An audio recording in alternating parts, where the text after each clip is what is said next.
Hello everyone, welcome to Keerthana's lovely home. ఇవాళ మనం జీరా rice and అందులోకి రైతా ఎలా ప్రిపేర్ చేసుకోవాలో చూద్దాం.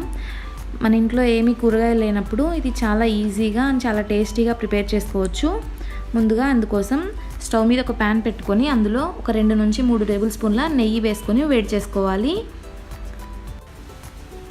నెయ్యి వేడెక్కాక అందులోకి జీడిపప్పు వేసుకొని గోల్డెన్ కలర్ వచ్చేదాకా వేయించుకోవాలి.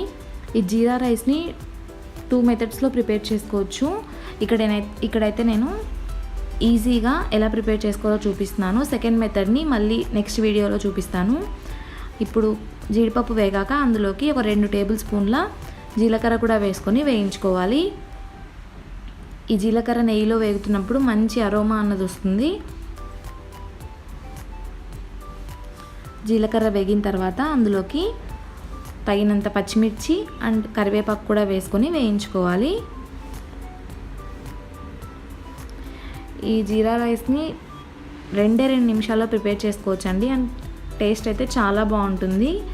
ఇప్పుడు పచ్చిమిర్చి వేగిన తర్వాత అందులోకి తగినంత రైస్ వేసుకొని దానికి సరిపడా ఉప్పు వేసుకొని బాగా కలుపుకోవాలి. బాగా కలుపుకున్న తర్వాత 1 నిమిషం పాటు మూత పెట్టి మగ్గించుకొని స్టవ్ ఆపేస్తే సరిపోతుంది. ఎంతో టేస్టీగా ఉండే జీరా రైస్ రెడీ అయిపోతుంది. ఇప్పుడు మనం రైతా ఎలా ప్రిపేర్ చేసుకోవాలో చూద్దాం. ఇక్కడ రైతా కోసం పెరుగు తీసుకొని దాన్ని మరీ పలచగా కాకుండా అలాగని మరీ థిక్గా కాకుండా మీడియంలా ఉండేలాగా విస్క్ చేసుకోవాలి.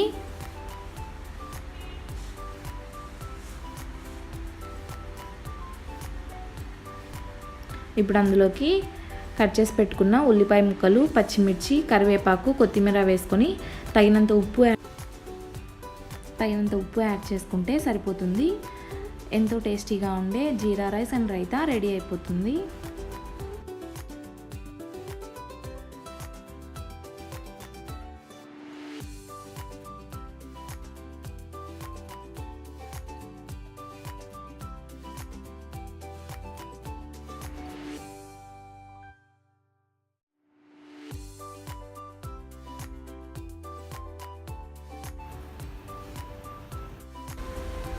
ఐ హోప్ ఈ వీడియో మీకు నచ్చింది అనుకున్నాను.